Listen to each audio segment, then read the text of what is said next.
We're going to be making kimchi today. The ingredients consist of an organic cabbage, some beetroot, some carrots, some cauliflower.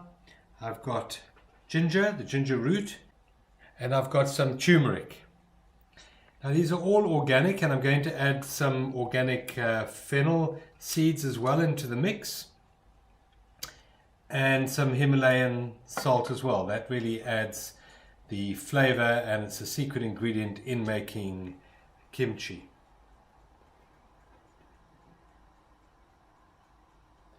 So I'm about to start by shredding the cabbage. This is an organic cabbage. All this is organic, and I don't think it's a good idea to put pesticides or fungicides in your kimchi, so try and buy organic if you can.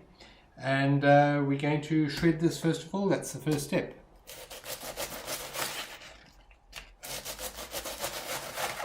So we slice this fairly thinly. Makes it easier to get in the bottles and to crush it, as we are going to see in a moment. Crush it with our hands so that we actually get some extra bacteria in here. There's always a lot of bacteria floating around in the air and also on our bodies, and this adds to the effectiveness of kimchi itself.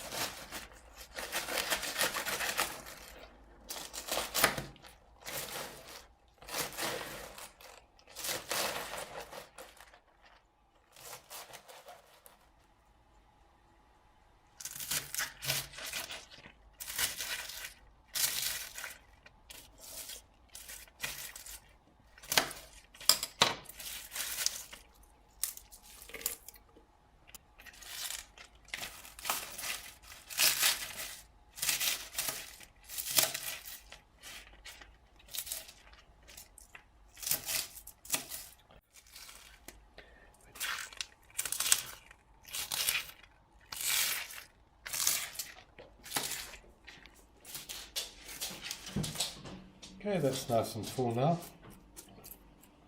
And now I'm going to start crushing it with my hands. This is where the hard work comes in. Just crushing, breaking all the cell walls to release all the moisture, all the liquid out from the cabbage itself. And I'm also going to add some salt into this process, some Himalayan salt into the process. How much salt you add is really dependent on your own taste, but I like to add a fair amount of salt. I'm going to do it gradually while I'm making it. And a couple of tablespoons probably in an amount like this will be fine.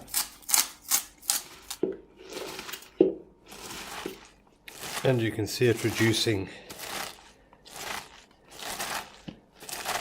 as we crush it. This is the fun part. I enjoy this.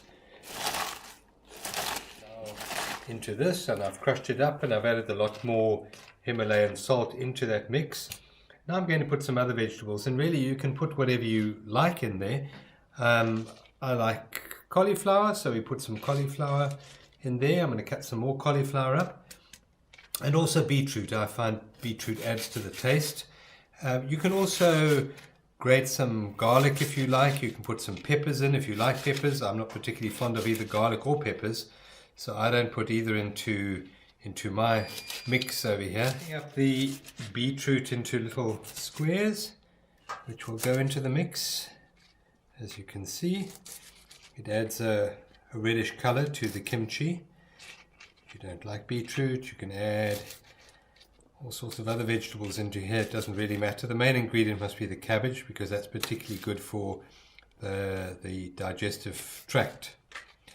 And so we put that into the mix, and then I'm going to also now just dice some carrots into there. Carrots make it nice and crunchy. Cut them fairly fine. So that goes into the mix now, and then I think very importantly we need to put some ginger in and some turmeric. So we're going to grate some fresh organic ginger root Ginger is very good for the digestive system. Also tastes very good if you like ginger. And also turmeric root. Turmeric has so many benefits for the body. It's cancer, it really helps with digestion. So it's a good idea to put quite a bit in. And there we go, and that goes into the mix as well.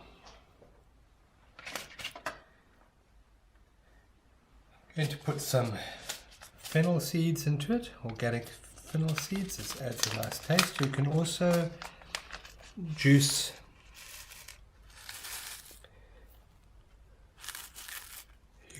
a bit of fennel if you want to put that in as well, and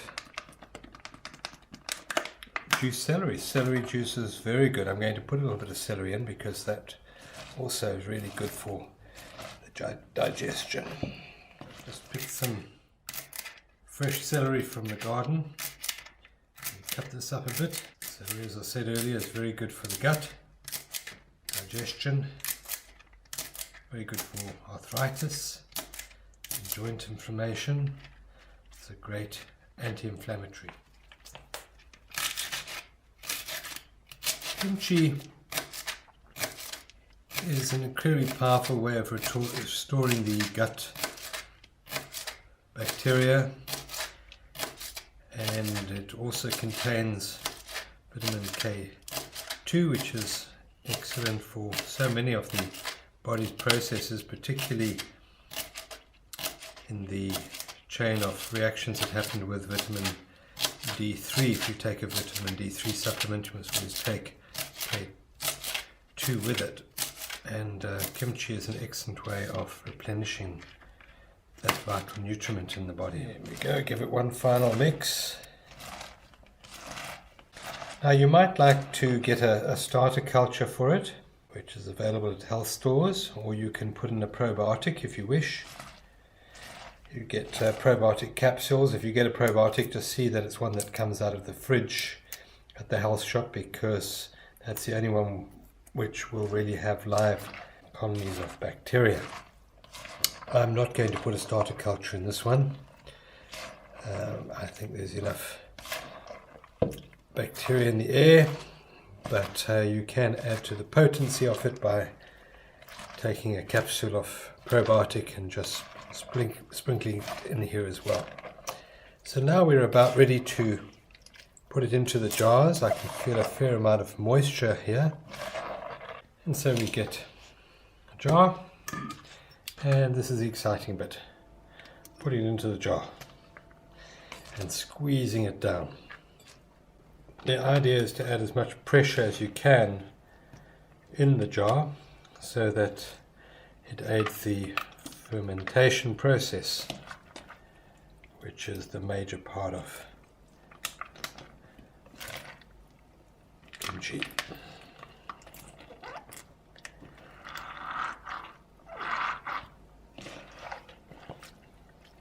Okay, stop filming now. And you can see all the moisture on top there. Can you see that? And I put extra on top. Really crush it in hard and leave a little bit of a mound on top, and then take the screw cap, push it on and squeeze it down. That way it adds the pressure that's needed for the fermentation process. And now what we do is we leave it out on the countertop for 5 days in the normal ambient temperature of the room, and it will ferment. I suggest putting a dish under it because some of the juice does squeeze out from under the top as it ferments.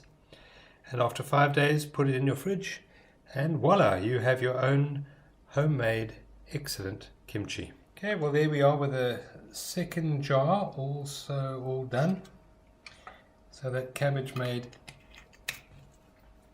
2 big jars, and now I'm going to put it in a little container so that as the juice forces its way out, I can then add it back in again later. I'll store the juice that comes out in the fridge, and when it's finished I'm going to pour that juice back in just to moisten it.